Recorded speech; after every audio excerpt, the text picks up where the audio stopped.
నమస్కారం. ఘంటారావానికి స్వాగతం. ముందుగా ప్రధానాంశాలు. హైదరాబాద్లో కోలాహలంగా వినాయక నిమజ్జనం. గంగమ్మ ఒడికి చేరుతున్న వేలాది గణనాథులు.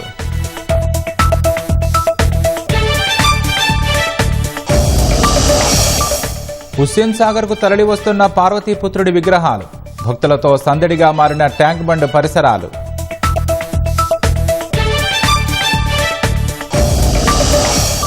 ఈ నెల 15న కామారెడ్డిలో బీసీ డిక్లరేషన్ విజయోత్సవ సభ. నేడు ముఖ్య నేతల సమావేశం, సభాస్థలి పరిశీలన.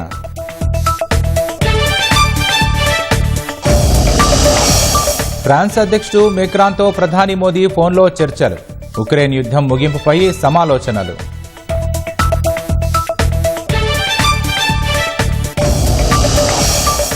ఇవాళ రాత్రి ప్రపంచవ్యాప్తంగా ఏర్పడనున్న చంద్రగ్రహణం.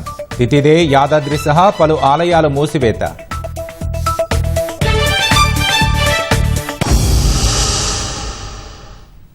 హైదరాబాద్లో వినాయక నిమజ్జనం కోలాహలంగా కొనసాగుతోంది. 11 రోజుల పాటు పూజలు అందుకున్న గణపతి విగ్రహాల నిమజ్జనం హుస్సేన్ సాగర్లో జరిపారు. మధ్యాహ్నం వరకు ఆ ప్రక్రియ కొనసాగే అవకాశం ఉంది. నిమజ్జనానికి తరలివెడుతున్న గణనాథులతో ఎంజే మార్కెట్, బషీర్బాగ్ పరిసర ప్రాంతాలు భక్తులతో కోలాహలంగా మారాయి. వీధులు, ఇళ్లలో ప్రతిష్ఠించిన గణేష్ విగ్రహాలను నిమజ్జనం చేసేందుకు పెద్ద సంఖ్యలో ప్రజలు సాగర్కు తరలివచ్చారు.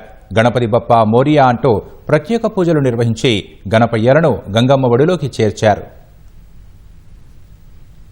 హైదరాబాద్లో వినాయక నిమజ్జనాలు అంగరంగ వైభవంగా జరుగుతున్నాయి. ఇప్పటికే వేలాది విగ్రహాలు గంగమ్మ ఒడికి చేరినట్లుగా చెబుతున్న అధికారులు ఇవాళ మధ్యాహ్నం వరకు నిమజ్జన తంతు సాగుతుందని చెప్పుకొచ్చారు. విఘ్ననాథుడి ఆఖరి ఘట్టాన్ని అద్భుతంగా నిర్వహించేందుకు నిర్వాహకులు డప్పు చప్పుళ్లు, కోలాటాలు, నృత్యాలతో కోలాహలంగా ఊరేగింపుగా తీసుకొచ్చారు. చిన్నా పెద్ద ఆడుతూ పాడుతూ పార్వతీసుతుణ్ణి సాగనంపారు. పాతబస్తీ, Goshamahal, Malakpet, Dilsukhnagar, MJ market, Abids, liberty పరిసరాలు జనసందోహంగా మారాయి. సచివాలయ పరిసర ప్రాంతాలన్నీ మిరుమిట్లు గొలిపే లైట్లతో అందంగా కనిపించాయి. Hyderabad LB stadium Fateh Maidan club ఎదురుగా రోడ్డుపై భారీ గేట్లు ఏర్పాటు చేయడంతో కాంగ్రెస్ సీనియర్ నేత హనుమంతరావు ఆగ్రహం వ్యక్తం చేశారు. రోడ్డుపై బైఠాయించి నిరసన తెలిపారు. 2 ఘటనల్లోనూ పోలీసులు సర్ది చెప్పడంతో వివాదం పరిష్కారమైంది.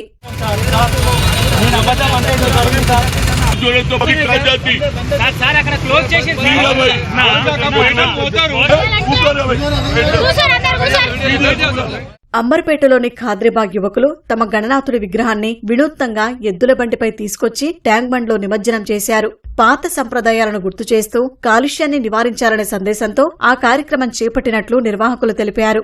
బాలాపూర్ గణనాథుడి నిమజ్జనం అశేష భక్తజన సందోహం మధ్య ప్రశాంతంగా ముగియగా, ఖైరతాబాద్ మహాశక్తి గణపతి నిమజ్జనం సాఫీగా సాగడంతో పోలీసులు స్టెప్పులేసి తమ ఆనందాన్ని పంచుకున్నారు. గంగమ్మ తల్లి గుడిలో గణనాథుని ముందు ఎస్ఆర్ నగర్ ఇన్స్పెక్టర్ స్టెప్పులతో అదరగొట్టారు. నిమజ్జన ఉత్సవాలలో భాగంగా కంటోన్మెంట్ శాసనసభ్యులు శ్రీ గణేష్ నృత్యాలు చేస్తూ సందడి చేశారు. ఎంజే మార్కెట్ కూడలిలో ఏర్పాటు చేసిన స్వాగత వేదిక వద్ద నిమజ్జన శోభాయాత్రకు త్రిపుర గవర్నర్ ఇంద్రసేనారెడ్డి, ఉడిపి ఉత్తరాది పీఠాధిపతి శ్రీ శ్రీ సత్యాత్మ తీర్థ స్వామీజీ, హర్యానా మాజీ గవర్నర్ బండారు దత్తాత్రేయ స్వాగతం పలికారు. హుస్సేన్ సాగర్ వద్ద జరుగుతున్న నిమజ్జన కార్యక్రమాన్ని హైడ్రా కమిషనర్ రంగనాథ్ పర్యవేక్షించారు. సైబరాబాద్ కమిషనరేట్ పరిధిలో వినాయక నిమజ్జనాలు ప్రశాంతంగా జరుగుతున్నాయని కమిషనర్ అవినాష్ మహంతి ప్రకటించారు. భాగ్యనగరంలో వైభవంగా సాగుతున్న గణేష్ నిమజ్జన ఉత్సవాలపై విదేశీయులు సైతం ప్రత్యేక ఆసక్తి కనబరిచారు.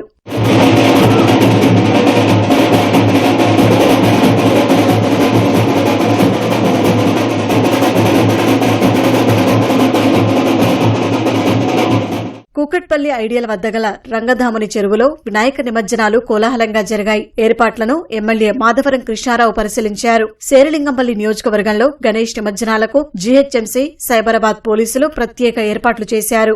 ముషీరాబాద్, అంబర్పేట నియోజకవర్గాల్లో 10 అడుగులలోపు వినాయక విగ్రహాల నిమజ్జనానికి జీహెచ్ఎంసీ ప్రత్యేకంగా వాటర్ పౌండ్లను ఏర్పాటు చేసింది. చంపాపేట్ క్రికెట్ క్లబ్ వినాయకుడి వద్ద లడ్డూ వేలంపాటలో దేవాశెట్టి సందీప్ పటేల్ 4,33,000కు లడ్డూను కైవసం చేసుకున్నారు. అత్తాపూర్లోని న్యూ స్టార్స్ భక్త సమాజ్ అసోసియేషన్ వద్ద 12,51,000కి లడ్డూని గుమ్మడి బ్రదర్స్ భూపాలరెడ్డి దక్కించుకున్నారు. రంగారెడ్డి జిల్లా చేవెళ్ల రచ్చబండ వినాయక లడ్డు 16,11,000 పలికింది. పోటాపోటీగా పాల్గొని అత్తెల్లి బ్రదర్స్ దక్కించుకున్నారు.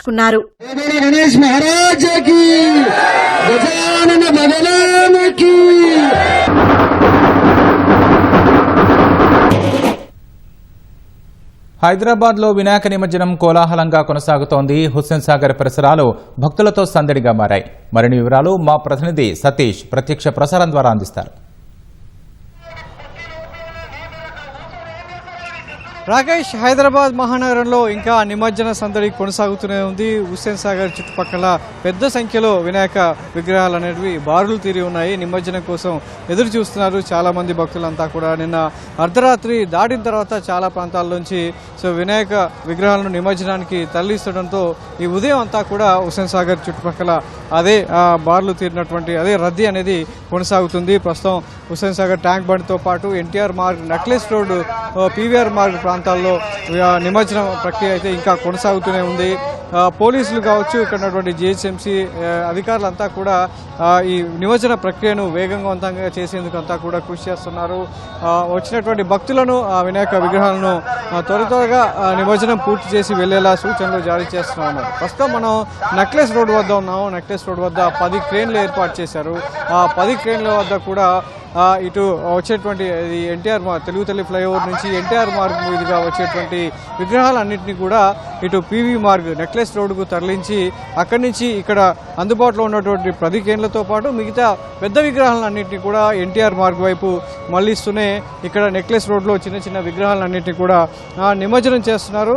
దీనికి సంబంధించి లేక్ పోలీసు సంబంధించిన సిబ్బంది అంతా కూడా ఎప్పటికప్పుడు పర్యవేక్షణ చేస్తూ ఆయా క్రేన్ల వద్దకు వెళ్లాల్సిందిగా సూచనలు జారీ చేస్తూ నిమజ్జన ప్రక్రియను వేగవంతం చేసే ప్రయత్నం చేస్తున్నారు. ప్రస్తుతానికైతే నిమజ్జన ప్రక్రియ ఇంకా వేగంగా కొనసాగుతుండగా ప్రస్తుతం బార్లు తీరినటువంటి విగ్రహాలను చూసినట్లయితే దాదాపుగా సాయంత్రం 4-5 గంటలు కూడా పట్టే అవకాశం ఉన్నట్లుగా కూడా చెప్తున్నారు. మరోవైపు ఇటు ట్యాంక్ బండ్, హుస్సేన్ సాగర్ చుట్టుపక్కల ప్రాంతాల్లో కూడా ఇంకా ట్రాఫిక్ ఆంక్షలు కొనసాగుతూనే ఉన్నాయి. పోలీసుల సూచనల మేరకు ఇటువైపుగా వాహనాలను ఏవి రానివ్వడం లేదు. కేవలం ద్విచక్ర వాహనాలు, ఖాళీగా ఉన్న ద్విచక్ర వాహనాలు మాత్రమే వాటిని మళ్లిస్తున్నారు. మిగతా వాటిని కూడా ఇటువైపు రానివ్వకుండా ట్రాఫిక్ ఆంక్షలు అయితే ఇంకా కొనసాగుతున్నాయి. దాదాపుగా నిన్న నుంచి హుస్సేన్ సాగర్లో 11,000కు పైగా విగ్రహాలను నిమజ్జనం చేసినట్లుగా అధికారిక లెక్కలు చెప్తున్నాయి. ఇంకా దాదాపు 10,000కు పైగా విగ్రహాలు ఉండే అవకాశం ఉన్నట్టుగా కూడా అంచనా వేస్తున్నారు. ఇప్పటివరకు చవితి పండుగ నిమజ్జన ప్రక్రియ మొదలైనప్పటి నుంచి ఇప్పటి వరకు హైదరాబాద్ నగరంలో 2,61,000కు పైగా విగ్రహాలు నిమజ్జనం అయినట్లుగా జిహెచ్ఎంసీ వెల్లడించడం జరిగింది. ఇటు ప్రశాంతంగా నిమజ్జనం కొనసాగుతుండగా నిమజ్జన ప్రక్రియను సురక్షితంగా జరిగేలా క్షేత్రస్థాయిలో ఎప్పటికప్పుడు జిహెచ్ఎంసీ కమిషనర్ ఆర్వి కర్ణన్తో పాటు ఇటు పోలీస్ కమిషనర్లు అదంగా ఎప్పటికప్పుడు పర్యవేక్షిస్తూనే ఈ ప్రక్రియనంతా కూడా సజావుగా ముగిసేలా ప్రక్రియ అంతా కూడా కొనసాగుతుంది. మరోవైపు స్వచ్ఛతకు పెద్దపీట వేస్తుంది. అంటే ఈ వినాయక చవితికి సంబంధించి, ఈ నిమజ్జన ప్రక్రియకు సంబంధించి పెద్ద ఎత్తున వ్యర్థాలు అనేది రహదారుల మీద దాదాపు ఊరేగింపు 303 కిలోమీటర్ల పైగా ఈ నిమజ్జన ఊరేగింపు అనేది కొనసాగుతున్నటువంటి దర్మిలా ఆ ప్రాంతాలన్నిటి కూడా పెద్ద సంఖ్యలో ఈ వ్యర్థాలు అనేది కూడా పోగయ్యాయి. భక్తులంతా కూడా నిమజ్జన ప్రక్రియలో అంటే తమ వినాయకులను ఎంతో అంగరంగ వైభవంగా నిమజ్జనానికి తరలించే క్రమంలో వాళ్ళంతా కూడా ఎంతో ఆనంద ఉత్సాహాల మధ్య ఇటు భక్తి శ్రద్ధలతో పాటలు పాడుతూ కొంతమంది రాగా మరికొంతమంది డీజే హోర్లో పెద్ద పెద్ద ట్రక్కుల్లో వారి గణపయ్యలను ఈ హుస్సేన్ సాగర్కి తీసుకురావడం జరిగింది. ఈ క్రమంలోనే ఊరేగింపు మార్గం అంతా కూడా కలర్ పేపర్స్తో నిండిపోయింది. దాదాపు పెద్ద ఎత్తున ఈ పేపర్లు ఈ వ్యర్థాలతో నిండిపోవడం అనేది జిహెచ్ఎంసీ పారిశుద్ధ్య సిబ్బందికి సవాల్గా మారింది. అయినప్పటికీ ఈ 303 కిలోమీటర్లు ఏదైతే ఊరేగింపు మార్గం ఉందో దానిలో 160 యాక్షన్ టీంలను కూడా జిహెచ్ఎంసీ ముందస్తుగానే ఏర్పాటు చేసింది. 2,000కు పైగా పారిశుద్ధ్య సిబ్బంది పనిచేస్తున్నారు. దాదాపు 50,000 మంది సిబ్బంది జిహెచ్ఎంసీలో ఈ నిమజ్జన ప్రక్రియలో నిమగ్నమై ఉన్నారు. వారంతా 3 షిఫ్టుల్లో పనిచేస్తూ ఎక్కడికక్కడ వ్యర్థాలు అనేది కనిపించకుండా పూజా వ్యర్థాలతో పాటు రహదారుల మీద పేరుకుపోయినటువంటి వ్యర్థాలను ఎప్పటికప్పుడు తొలగిస్తూ ఆ ప్రాంతాలంతా కూడా పరిశుభ్రంగా ఉంచేందుకు ప్రయత్నిస్తున్నారు. అందులో భాగంగా ఇప్పటివరకు 11,000 టన్నులకు పైగా అధిక వ్యర్థాలను సేకరించి జవహర్ నగర్ డంపింగ్ యార్డ్లో ఉన్నటువంటి ప్రాసెసింగ్ యూనిట్కి తరలించినట్లుగా జిహెచ్ఎంసీ వెల్లడించడం జరిగింది. సో దీనికి సంబంధించి గత 24 గంటలుగా చూసినట్లయితే పెద్ద సంఖ్యలో దాదాపు 11,000కు పైగా విగ్రహాలు అనేది హుస్సేన్ సాగర్లో నిన్న ఒక్కరోజే నిమజ్జనం అవగా ఇప్పటివరకు 2,61,000కు పైగా విగ్రహాలు నిమజ్జనమైనట్లుగా జిహెచ్ఎంసీ వెల్లడించడం జరిగింది. ఇందుకు సంబంధించి జోన్ వారీగా చూసినట్లయితే పెద్ద సంఖ్యలోనే జోన్ల వారీగా కూడా విగ్రహాలు అనేవి నిమజ్జనం కావడం జరిగింది. మరోవైపు అధికారులు ఎక్కడికక్కడ అంటే దీనికి ఇబ్బంది లేకుండా ఉండేందుకు పూర్తి స్థాయిలో దాదాపు ఎక్కడ సీసీ కెమెరాలు ఏర్పాటు చేసి వాటి ద్వారా పర్యవేక్షిస్తూనే ఇటు పోలీస్ కావచ్చు యంత్రాంగం అంతా కూడా ఎప్పటికప్పుడు బార్లు తీరినటువంటి వినాయక విగ్రహాలను ప్రధాన రహదారుల మీద నిమగ్నమైనటువంటి బార్లు తీరిన విగ్రహాలను హుస్సేన్ సాగర్ వైపు తరలించేటువంటి ప్రయత్నం చేస్తున్నారు. ఎప్పటికప్పుడు సీసీ కెమెరాల పర్యవేక్షణ ద్వారా ఎక్కడైనా బార్లు తీరిన విగ్రహాలు ఉన్నాయో వాటన్నిటిని ముందుకు కదిలించేటువంటి ప్రయత్నాలు పోలీస్ శాఖ పోలీస్ సిబ్బంది అయితే చేస్తున్నారు. ప్రస్తుతం మనం జోన్ వారీగా చూస్తే హైదరాబాద్ అంటే గ్రేటర్ పరిధిలో దాదాపు 6 జోన్లు ఉన్నాయి. 6 జోన్ల పరిధిలో ఇప్పటివరకు 2,61,000 విగ్రహాలు ఇప్పటివరకు నిమజ్జనమైనట్లుగా అధికారిక లెక్కలు చెప్తున్నాయి. అందులో ఎల్బీనగర్ జోన్లో 3,59,000, చార్మినార్లో 22,304, ఖైరతాబాద్లో 6,309, షేర్లింగంపల్లిలో 41,000, అదేవిధంగా కూకట్పల్లిలో 62,000, సికింద్రాబాద్లో 36,000 విగ్రహాలు, సికింద్రాబాద్ జోన్లో 36,000 పైగా విగ్రహాలు ఇప్పటివరకు నిమజ్జనమైనట్లుగా చెప్తున్నారు. అందులో 1.5 ఫీట్ల నుంచి 3 ఫీట్ల వరకు, అదేవిధంగా ఎబో 3 ఫీట్ల సంబంధించినటువంటి పెద్ద విగ్రహాలు కూడా త్వరితగతిన ఈ నిమజ్జన ప్రక్రియకు తీసుకురావడం జరిగినట్లుగా చెప్తున్నారు. అయితే ఇంకా భారీ సంఖ్యలో విగ్రహాలు అనేవి నిమజ్జనానికి తరలి వస్తున్నాయి. నిన్న అర్ధరాత్రి తర్వాత కొంతమంది కొన్ని ప్రాంతాల్లో ముఖ్యంగా చార్మినార్ జోన్లో అర్ధరాత్రి తర్వాత విగ్రహాలు అనేటువంటివి తీయడం ద్వారా కొంత ఈ నిమజ్జన ప్రక్రియ అనేది ఆలస్యం అవుతుంది. అదేవిధంగా ఇటు తెలుగు తల్లి ఫ్లైఓవర్ కావచ్చు, ఇటు హిమాయత్ సాగర్ లిబర్టీ కూడలి కావచ్చు, మిగతా అన్ని చోట్ల కూడా చాలా సంఖ్యలో ఇంకా నిమజ్జనానికి విగ్రహాలు అనేటువంటివి బారులు తీరి ఉన్నాయి. వారన్నింటినీ కూడా ముమ్మరంగా నిమజ్జనానికి ఇటు నెక్లెస్ రోడ్ కావచ్చు, ఎన్టీఆర్ మార్గ్ వైపు తరలించేందుకైతే ముమ్మర ప్రయత్నాలు చేస్తున్నారు. ఈ సాయంత్రం 4 నుంచి 5 వరకు పూర్తి స్థాయిలో ఈ ప్రక్రియ అంతా కూడా పూర్తి చేసి మళ్ళీ యథావిధిగా రాకపోకలను పునరుద్ధరించే ప్రయత్నం అయితే ప్రస్తుతం కొనసాగుతుంది. ముఖ్యంగా ట్యాంక్ బండ్ పరిసరాల్లో అయితే ఇంకా నిమజ్జన సందడి అయితే కొనసాగుతూనే ఉంది. Vote shoot. హైదరాబాద్లో గణేష్ నిమజ్జనం సందడిగా సాగుతోంది. ఇక మరిన్ని వివరాలు మా ప్రతినిధి రమ్య ప్రత్యక్ష ప్రసారం ద్వారా అందిస్తారు. పార్వతీపుత్రుడు గన్నాథుడికి ఎన్నెన్ని రూపాలు, మరెన్నో అలంకారాలు. చూసేందుకు 2 కళ్ళు చాలవు అంటే అతిశయోక్తి లేదు. అంతటి కమనీయమైన దృశ్యం ఈ మన ట్యాంక్ బండ్ పరిసర ప్రాంతాలంతా కూడా దర్శనమిస్తూ ఉంది. 10 రోజుల పాటు భక్తుల కొంగు బంగారమే వెలసినటువంటి విఘ్న నాయకుడు గంగమ్మ ఒడికి చేరేందుకు తరలి వస్తున్నాడు. నిన్నటి నుంచి దాదాపు 24 గంటలుగా ఈ యొక్క నిమజ్జన కార్యక్రమాలు కొనసాగుతూ ఉండగా ఈరోజు మరిన్ని విగ్రహాలు ఈ యొక్క నిమజ్జనం కోసం తరలి వస్తున్నటువంటి దృశ్యాలు మనకి కనువిందు చేస్తున్నాయి. ఎన్నో రూపాలు, అంతకు మించిన అలంకారాలు, అత్యద్భుతమైన ఆ రమణీయమైనటువంటి దృశ్యాలు నిజంగా నగరవాసుల్ని భక్తి శ్రద్ధలతో పాటు ఎంతో ఆ అద్భుతమైనటువంటి ఒక సరికొత్త పారవస్యాన్ని అందిస్తున్నాయంటే అతిశయోక్తి లేదు. చూడొచ్చు గణపతిని, బొజ్జ గణపతిని ఎన్ని రకాలుగా అలంకరించారో చూడొచ్చు. ఓవైపు పులివాహనం పైన కూర్చున్నటువంటి విఘ్ననాయకుడు, మరోవైపు అభయహస్తం ఇస్తున్నటువంటి విఘ్ననాయకుడు, ఇంకోవైపు చూసినట్లయితే రంగురంగుల పువ్వులు అలంకారాలతో తీర్చిదిద్దినటువంటి వినాయకుడు. ఇలా 1, 2 కాదు, వందలాది విగ్రహాలు ఇలా విభిన్న రూపాల్లో కొలిగినటువంటి గన్నాథుడి విగ్రహాలు ఈ గంగమ్మ ఒడికి చేరేందుకు తరలి వస్తున్న వేళ ఈ నిమజ్జన కార్యక్రమాన్ని తిలకించేందుకు భక్తులు సైతం పెద్ద సంఖ్యలో ఇక్కడ చేరుకుంటున్నారు.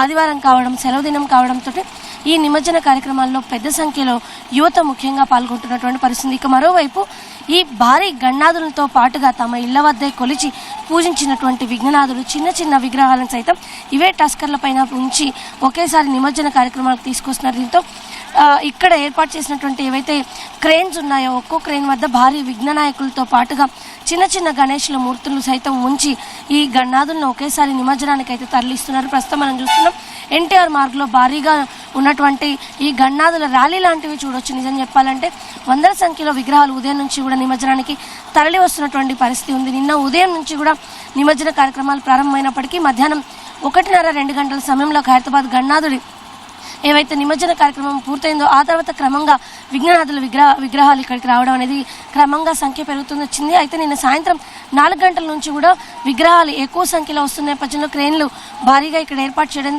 దాదాపు ట్యాంక్ బండ్ పరిసర ప్రాంతాల్లోనే 40 క్రేన్లని ఏర్పాటు చేశారు. వీటితో పాటుగా నగర వ్యాప్తంగా ఏవైతే నిమజ్జన కార్యక్రమాలు నిర్వహించాల్సిందో అందుకోసం బేబీ పాండ్స్ని సిద్ధం చేసి అక్కడ కూడా ఎక్కడికక్కడ ఈ యొక్క విగ్రహాల నిమజ్జన కార్యక్రమాలు నిర్వహిస్తున్న అటు కూకట్పల్లి కావచ్చు, అదేవిధంగా ప్రగతి నగర్ ప్రాంతాలు, సరూర్ నగర్ ప్రాంతాలు ఇలా ఎక్కడికక్కడ పాండ్స్ని సిద్ధం చేసి అక్కడే నిమజ్జన కార్యక్రమాలు నిర్వహిస్తున్నప్పటికీ కూడా ఒక్క ట్యాంక్ బండ్ ప్రాంతంలోనే నిన్న దాదాపు 11,000కు పైగా విగ్రహాలు అయితే నిమజ్జనం జరిగాయి. ఈ రోజు కూడా అదే సంఖ్యలో నిమజ్జనాలు జరిగే అవకాశం ఉన్నట్టుగా కూడా పోలీసు అధికారులు చెప్తున్నారు. ఇందుకు తగ్గ విధంగా పూర్తి స్థాయిలో ఏర్పాట్లు అయితే చేశారు. విగ్రహాల ఎత్తును బట్టి అదేవిధంగా వాటి యొక్క వెడల్పుని బేస్ చేసుకుని ఇప్పటికే ఏ విగ్రహాలు ఏ క్రేన్ దగ్గర నిమజ్జనం చేయాల్సి ఉంటుందన్న వివరాలను సైతం ఎవరైతే మండప నిర్వాహకులు ఉన్నారో వాళ్ళకి అందజేయడం జరిగింది. అదేవిధంగా టస్కర్లు ఏవైతే వస్తున్నాయో ఇక్కడ ట్రాక్టర్లు కానివ్వండి, టస్కర్లు కానివ్వండి, విగ్రహాలు తీసుకొచ్చేటువంటి వాహనాలు ఏమున్నాయో వాటికి ఒక QR కోడ్తో ఉన్నటువంటి స్టిక్కర్ల కోసం సైతం అందించారు. ఆ స్టిక్కర్ సహాయంతో ఏ క్రేన్ వద్ద వీళ్ళు నిమజ్జనం చేయాలనే వివరాలు కూడా తెలుసుకోవచ్చు. దీంతో క్రేన్ వాళ్ళకు కూడా ఏ ఇబ్బంది లేకుండా ఎప్పటికప్పుడు వచ్చినటువంటి విగ్రహాలని శరవేగంగా నిమజ్జన కార్యక్రమాలు పూర్తి చేసేందుకు వీలుగా అయితే ఈ యొక్క ఈ QR కోడ్స్ అనేవి ఉపయోగపడుతున్నాయి. అటు మనం చూస్తున్నాం ఒక తరలి వస్తున్నటువంటి గన్నాదుని చూస్తే ఒక వైలెట్ కలర్లో ఎత్తైన దీనిపైన కూర్చొని 4 హస్తాలతోటి అభయమిస్తున్నాడు గణేశుడు. మరోవైపు అభయహస్తం ఇస్తూ ఎంత అద్భుతంగా ఉంది నిజంగా ఈ దృశ్యం. వెనక నెమలి ఈకల్ లాంటి అలంకారంతో గన్నాదుడు తరలి వస్తున్నారు. 1, 2 కాదు, వందల సంఖ్యలో విగ్రహాలు తరలి వస్తున్నాయి. ఇప్పటికీ కోటి వైపు నుంచి ఇంకా విగ్రహాలు భారీ సంఖ్యలో తరలి వస్తున్న నేపథ్యంలో కొన్ని ఎత్తు తక్కువగా ఉన్నటువంటి విగ్రహాలు ఏవైతున్నాయో వాటిని ఇటు PV మార్గ్ వైపు తరలించడం జరుగుతుంది. మిగిలిన ఎక్కువగా ఉన్న విగ్రహాలని ఈ ట్యాంక్ బండ్ వైపు పైన నిమజ్జన కార్యక్రమాలు అయితే చేస్తున్నారు. మండప నిర్వాహకులు ఎవరైతే ఉన్నారో వాళ్ళకి కేటాయించినటువంటి క్రేన్ వద్దకే నేరుగా వెళ్ళాలి అని చెప్పేసి పోలీస్ సిబ్బంది ఎప్పటికప్పుడు తెలియజేస్తున్నప్పటికీ కొంత క్రేన్ నెంబర్లు ఎక్కడ తమకు కేటాయించినవి ఉన్నాయి అన్న విషయం తెలుసుకోవడంలో కాస్త ఇబ్బంది ఏర్పడుతుంది. అలాంటి వారికి పోలీస్ సిబ్బంది దగ్గరుండి సహాయం చేస్తూ ఎప్పటికప్పుడు విగ్రహాలని ముందుకు కదిలించే ప్రక్రియను అయితే చేస్తున్నారు. ఒక్కో క్రేన్ దగ్గర విగ్రహం వచ్చిన తర్వాత దాదాపు 5 నిమిషాల లోపే నిమజ్జన కార్యక్రమాన్ని కూడా పూర్తి చేసినటువంటి పరిస్థితి. ఎప్పటికప్పుడు క్రేన్స్ని వాటికి విగ్రహాలకు తగిలించడం, ఆ తర్వాత వెంటనే అక్కడి నుంచి తీసి నిమజ్జన కార్యక్రమాన్ని చేస్తున్నారు. మరోవైపు ట్యాంక్ బండ్ లోపల వ్యర్థాలు పేరుకుపోకుండా GHMC సిబ్బంది ఎప్పటికప్పుడు ఈ యొక్క వ్యర్థాలను సైతం తొలగిస్తున్నారు. తద్వారా నీటిలో అంటే విగ్రహం పూర్తిగా మునిగేందుకు కూడా అవకాశం ఉంటుంది, ఎలాంటి ఇబ్బంది లేకుండా. ఎందుకంటే గణేశుడి విగ్రహాలకు పూజ చేయడం ఎంత ప్రాముఖ్యత ఉంటుందో ఆ విగ్రహాలకు నిమజ్జనం చేయడానికి కూడా అంతే ప్రాముఖ్యత ఉంటుంది, అంతే విశ్వాసం, భక్తి, శ్రద్ధలు ఈ విషయంలో ఉంటాయి.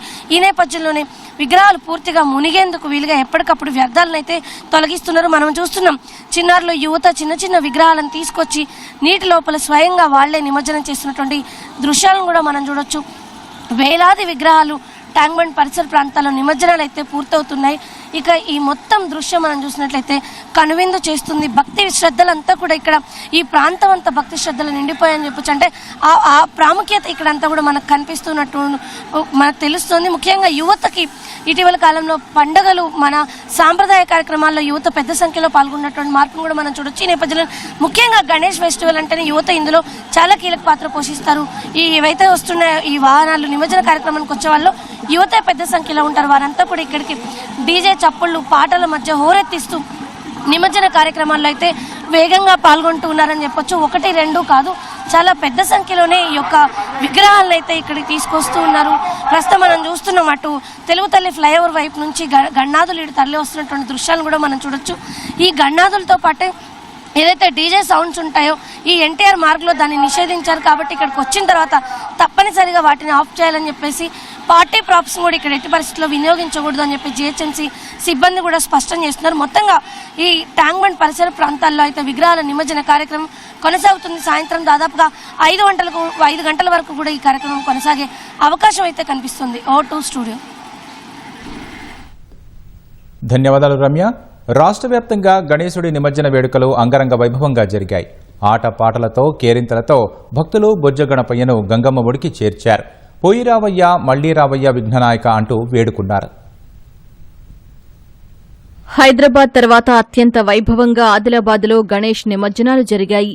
హిందూ ఉత్సవ సమితి ఆధ్వర్యంలో ఏర్పాటు చేసిన కార్యక్రమంలో collector రాజర్షిసా, SP Akhil Mahajan, MLA Payal Shankar తదితరులు పాల్గొని పూజలు చేశారు. రిమ్స్ కళాశాల ఎదుట ఉన్న బొజ్జ గణపయ్యను ఎడ్లబండిలో ఊరేగించారు. కుమార్పేటలోని 54 అడుగుల ఎత్తైన భారీ విగ్రహాన్ని ఉన్న చోటనే ప్రత్యేక మోటార్లను పెట్టి నిమజ్జనం చేశారు. నిర్మల్లో వినాయకుడికి ట్రాక్టర్లోనే పవర్తో పైనుంచి నీరు పోస్తూ నిమజ్జన కార్యక్రమం పూర్తి చేశారు. కొమరం భీం ఆసిఫాబాద్లో జిల్లా ఎస్పీ కాంతిలాల్ పాటిల్ కుటుంబ సమేతంగా గణేష్ నిమజ్జన కార్యక్రమంలో పాల్గొన్నారు. నిర్మల క్యాంపు కార్యాలయంలో నిమజ్జన శోభాయాత్రను జిల్లా ఎస్పీ జానకి షర్మిళ ప్రారంభించారు. నిర్మల్లోని బుధవార్పేట్ 1వ నంబర్ వినాయకుని వద్ద ఎమ్మెల్యే మహేశ్వర్ రెడ్డి ప్రత్యేక పూజలు చేసి స్థానికులతో నృత్యం చేశారు.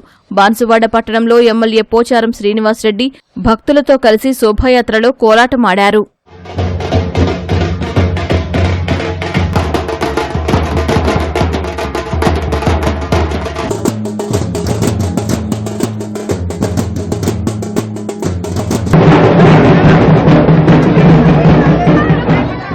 జగిత్యాల జిల్లా మెట్పల్లి, కోరుట్ల పట్టణాల్లో ఎలాంటి అవాంఛనీయ ఘటనలు జరగకుండా పోలీసులు పటిష్ట బందోబస్తు మధ్య నిమజ్జన కార్యక్రమాన్ని భక్తి శ్రద్దలతో నిర్వహించారు. కోరుట్ల ఎమ్మెల్యే కల్వకుంట్ల సంజయ్ హాజరై ఏర్పాట్లను పరిశీలించారు. కరీంనగర్ జిల్లా హుజూరాబాద్లోని హనుమాన్ దేవస్థానం సమీపంలో గల విఘ్నేశ్వర మండపం వద్ద మత సామరస్యం వెల్లివిరిసింది. స్థానిక ముస్లిం యువకుడు అలీం 10,116కు వేలంలో లడ్డూను దక్కించుకున్నాడు. దీంతో స్థానికులు అతన్ని అభినందించారు. యాదాద్రి భువనగిరి జిల్లా మోత్కూరు మున్సిపాలిటీలో రిమోట్ కంట్రోల్తో నడిచే మినియేచర్ కారులో శివపుత్రుడిని ఊరేగించారు. అనంతరం నిమజ్జనం చేశారు. ఉమ్మడి మెదక్ జిల్లా వ్యాప్తంగా గత 11 రోజులుగా విశేష పూజలందుకున్న గణనాథులు గంగమ్మ ఒడికి చేరారు.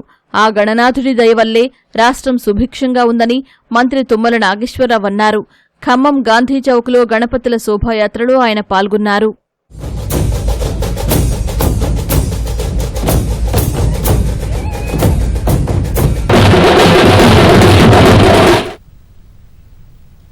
బీసీ డిక్లరేషన్ విజయోత్సవ సభను కామారెడ్డిలో నిర్వహించాలని రాష్ట్ర కాంగ్రెస్ నిర్ణయించింది. ఆ సభకు పార్టీ అగ్రనేతలు రాహుల్ గాంధీతో పాటు ఏఐసీసీ అధ్యక్షుడు మల్లికార్జున ఖర్గే, కర్ణాటక సీఎం సిద్దరామయ్యను పీసీసీ ఆహ్వానించనుంది. జన సమీకరణ, ఇతర అంశాలపై ఇవాళ కామారెడ్డిలో ముఖ్య నాయకులతో పీసీసీ అధ్యక్షుడు మహేష్ కుమార్ గౌడ్ సమావేశం కానున్నారు. బీసీలకు 42% రిజర్వేషన్లపై రాష్ట్ర ప్రభుత్వం తీసుకుంటున్న చర్యలను ప్రజల్లోకి విస్తృతంగా తీసుకెళ్లాలని రాష్ట్ర కాంగ్రెస్ నాయకత్వం నిర్ణయించింది. త్వరలో స్థానిక సంస్థల ఎన్నికల్లో బీసీలకు 42% రిజర్వేషన్లు అమలు చేయాలని యోచిస్తోంది. గత అసెంబ్లీ ఎన్నికల్లో భాగంగా కామారెడ్డిలో సభ నిర్వహించి కర్ణాటక సీఎం సిద్దరామయ్యతో బీసీ డిక్లరేషన్ను కాంగ్రెస్ ప్రకటించింది. అప్పటికే రాహుల్ గాంధీ బీసీలకు రిజర్వేషన్ల పెంపుపై ప్రకటన చేశారు. అనంతరం కాంగ్రెస్ ప్రభుత్వం రాష్ట్రంలో కులగణన చేసి తద్వారా బీసీ రిజర్వేషన్లను 42%కి పెంచుతూ అసెంబ్లీలో బిల్లు ఆమోదించింది. ఆ ఆర్డినెన్స్ తెచ్చి గవర్నర్కు పంపించగా పెండింగ్లో ఉంది. కామారెడ్డిలో సభలో బీసీలకు 42% రిజర్వేషన్లు కల్పిస్తామని ప్రకటించినందున అక్కడే విజయోత్సవ సభ నిర్వహించాలని ముఖ్యమంత్రి రేవంత్ రెడ్డి, పీసీసీ అధ్యక్షుడు మహేష్ కుమార్ గౌడ్ నిర్ణయించారు. ఈ మేరకు ప్రభుత్వ సలహాదారుడు షబీర్ అలీ నివాసంలో జరిగిన సన్నాహక సమావేశంలో పీసీసీ అధ్యక్షుడు మహేష్ కుమార్ గౌడ్తో పాటు మంత్రులు పొంగులేటి శ్రీనివాసరెడ్డి, సీతక్క పాల్గొన్నారు. సభ నిర్వహణ, ఏర్పాట్లు, జన సమీకరణపై చర్చించినట్లు తెలుస్తోంది. స్థానిక సంస్థల ఎన్నికలకు బీసీల మద్దతు కూడగట్టేందుకు ఈ నెల 15న కామారెడ్డిలో బీసీ డిక్లరేషన్ విజయోత్సవ సభ నిర్వహించాలని నిర్ణయించింది. 1,00,000 మందికి పైగా జన సమీకరణతో నిర్వహించే ఆ విజయోత్సవ సభకు రాహుల్ గాంధీ, మల్లికార్జున ఖర్గే, ప్రధాన కార్యదర్శి కేసీ వేణుగోపాల్, కర్ణాటక ముఖ్యమంత్రి సిద్దరామయ్యను ఆహ్వానించనున్నారు. ఈ సభా వేదిక నుంచే స్థానిక సంస్థల ఎన్నికలకు శంఖారావం పూరించనుంది. నేడు కామారెడ్డిలో అందుబాటులో ఉన్న పార్టీ ముఖ్య నాయకులతో కీలక సన్నాహక సమావేశం జరగనుంది. ఉమ్మడి నిజామాబాద్, కరీంనగర్, మెదక్ జిల్లాల నేతలతో పాటు మంత్రులు, కాంగ్రెస్ ఎమ్మెల్యేలు, ఎమ్మెల్సీలు, డీసీసీ అధ్యక్షులు, పార్టీ నాయకులు హాజరవుతారు. సభ నిర్వహించే ప్రాంతాన్ని మహేష్ కుమార్ గౌడ్, పొంగులేటి, సీతక్క తదితరులు పరిశీలిస్తారని పార్టీ వర్గాలు చెబుతున్నాయి. ముఖ్యమంత్రి రేవంత్ రెడ్డిని పీసీసీ అధ్యక్షుడు మహేష్ కుమార్ గౌడ్ మర్యాదపూర్వకంగా కలిశారు. పీసీసీ అధ్యక్షుడిగా బాధ్యతలు చేపట్టి ఏడాది పూర్తి కావడంతో సీఎంను కలిశారు. ప్రభుత్వం అమలు చేస్తున్న పలు పథకాలు, విజయాలు, ప్రజల నుంచి వస్తున్న స్పందనపై ఇరువురి మధ్య చర్చ సాగింది. మహేష్ కుమార్ గౌడ్కి ముఖ్యమంత్రి హృదయపూర్వక అభినందనలు తెలిపారు. రానున్న రోజుల్లో మహేష్ గౌడ్ ఆధ్వర్యంలో పార్టీ మరింత బలోపేతం కావాలని, అందుకోసం తన వంతు పూర్తి సహకారం ఉంటుందని చెప్పారు. కష్టకాలంలో కాంగ్రెస్ తరపున పోరాటం చేసిన కార్యకర్తలకు రానున్న రోజుల్లో వివిధ పార్టీ నామినేటెడ్ పదవుల్లో తగిన గుర్తింపు ఇవ్వాలని సూచించారు. రాహుల్ గాంధీ నాయకత్వం బలోపేతం కోసం కృషి చేయాలని, అందుకు అన్ని విధాలుగా తన సహకారం ఉంటుందని బీహెచ్ పేర్కొన్నారు.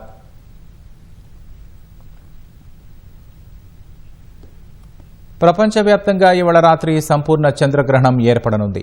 వాతావరణం అనుకూలిస్తే ప్రపంచంలోని దాదాపు 85% మందికి ఇది కనిపించనుంది. ఆసియా, పశ్చిమ ఆస్ట్రేలియాల్లో సంపూర్ణ చంద్రగ్రహణం కనిపించనుండగా ఐరోపా, ఆఫ్రికా, తూర్పు ఆస్ట్రేలియా, న్యూజిలాండ్లో మాత్రం పాక్షికంగా దర్శనమివ్వనుంది. గ్రహణం వేళ చంద్రుడు 82 నిమిషాల పాటు పూర్తిగా భూమి నీడన ఉండనున్నాడు. రాత్రి 8 గంటల 58 నిమిషాలకు గ్రహణం ప్రారంభమై 11 నుంచి 12 గంటల 22 నిమిషాల వరకు సంపూర్ణ గ్రహణం ఏర్పడుతుంది. సోమవారం తెల్లవారుజామున 2 గంటల 25 నిమిషాలకు గ్రహణం వీడనుంది. మరోవైపు నేడు ఏర్పడనున్న సాధారణ చంద్రగ్రహణాన్ని బ్లడ్ మూన్గా కొందరు సామాజిక మాధ్యమాల్లో ప్రచారం చేస్తున్నారని, అవన్నీ వదంతులని, వాటిని నమ్మొద్దని ప్లానటరీ సొసైటీ ఆఫ్ ఇండియా తెలిపింది. చంద్రగ్రహణం సందర్భంగా నేడు రాష్ట్రంలోని పలు ఆలయాల్లో భక్తుల దర్శనాలు నిలిపివేయనున్నారు. యాదగిరిగుట్ట శ్రీ లక్ష్మీ నరసింహస్వామి అనుబంధ ఆలయాలన్నీ మూసివేస్తున్నట్లు అధికారులు తెలిపారు. నిత్య కైంకర్యాలు నివేదన ముగించి ఆలయాన్ని మూసివేయనున్నారు. మళ్లీ సోమవారం తెల్లవారుజామున 3 గంటల 30 నిమిషాలకు సంప్రోక్షణ చేసి సుప్రభాతం, బిందె తీర్థం, బాలభోగం, నిజాభి సహస్ర నామార్చన నిర్వహించనున్నారు. వరంగల్లో ప్రసిద్ధ భద్రకాళి అమ్మవారి ఆలయంలో మధ్యాహ్నం 1 గంట వరకే పూజాధికాలు ముగించి ఆలయాన్ని మూసివేయనున్నారు. హనుమకొండ 1000 స్తంభాల గుడిలో 12 గంటలకు ద్వారబంధనం చేయనున్నారు. ములుగు జిల్లా రామప్ప రామలింగేశ్వర స్వామి ఆలయంలో మధ్యాహ్నం 1 గంటకు ఆలయ తలుపులు మూసివేయనున్నారు. త్రివేణి సంగమ తీరాన వెలిసిన కాళేశ్వర ముక్తేశ్వర స్వామి ఆలయంలో చంద్రగ్రహణాన్ని పురస్కరించుకొని మధ్యాహ్నం 12 గంటల నుంచి ఆలయాన్ని మూసివేయనున్నారు. రేపు ఉదయం ఆలయాల సంప్రోక్షణ అనంతరం భక్తుల దర్శనానికి అనుమతించనున్న అధికారులు తెలిపారు. చంద్రగ్రహణం కారణంగా ఇవాళ మధ్యాహ్నం 3 గంటల 30 నిమిషాల నుంచి సోమవారం తెల్లవారుజామున 3 గంటల వరకు తిరుమల శ్రీవారి ఆలయాన్ని మూసివేస్తున్నట్లు టీటీడీ అదనపు ఈవో వెంకయ్య చౌదరి తెలిపారు. ఇవాళ మధ్యాహ్నం 1:30 గంటల కల్లా దర్శనాలు పూర్తి చేస్తామని, 30,000 నుంచి 35,000 మందికి మాత్రమే దర్శనం ఉంటుందన్నారు.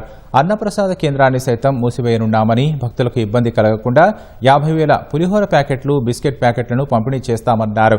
సోమవారం తెల్లవారుజామున ఆలయాన్ని తెరిచి శుద్ధి చేశాక 3 గంటలకు సుప్రభాతంతో దర్శనాలు ప్రారంభిస్తామని వివరించారు. అప్పటి నుంచే సర్వదర్శనం క్యూలైన్లలోకి భక్తులను అనుమతిస్తామని వెల్లడించారు. అనంతరం నేరుగా వచ్చే ప్రోటోకాల్ ప్రముఖులకు మాత్రమే బ్రేక్ దర్శనాలు ఉంటాయని స్పష్టం చేశారు. ఉక్రెయిన్ యుద్ధాన్ని ముగించేందుకు జరిగే ఎలాంటి శాంతియుత పరిష్కారానికైనా భారత్ మద్దతునిస్తుందని ఫ్రాన్స్ అధ్యక్షుడు మెక్రాన్కు ప్రధాని నరేంద్ర మోదీ తెలిపారు. శనివారం మెక్రాన్తో ఫోన్లో మాట్లాడిన ప్రధాని ఉక్రెయిన్ అంశంతో పాటు ఇరు దేశాల ద్వైపాక్షిక సంబంధాల పురోగతిపై చర్చించారు. వచ్చే ఏడాది ఫిబ్రవరిలో భారత్లో జరగనున్న ఏఐ ఇంపాక్ట్ సదస్సుకు రావాల్సిందిగా మెక్రాన్ను మోదీ ఆహ్వానించారు. ఇటీవల ప్యారిస్లో జరిగిన సమావేశంలో మెక్రాన్, బ్రిటన్ ప్రధాని స్టార్మర్ నేతృత్వంలో ఐరోపా దేశాధినేతలు ఉక్రెయిన్ అధ్యక్షుడు జెలెన్స్కీతో చర్చించారు. ఉక్రెయిన్కు అండగా సైనిక దళాలను ఆ దేశంలో మోహరించేందుకు సిద్ధమని ప్రకటించారు. ఈ నేపథ్యంలో మెక్రాన్, ప్రధాని మోదీల మధ్య సంభాషణ జరగడం ఆసక్తి రేకెత్తిస్తోంది. మరోవైపు ప్రధాని మోదీ రాష్ట్రపతి ద్రౌపది ముర్మును మర్యాదపూర్వకంగా రాష్ట్రపతి భవన్లో కలిశారు. ఇందుకు సంబంధించిన ఫోటోను రాష్ట్రపతి కార్యాలయం ఎక్స్లో విడుదల చేసింది.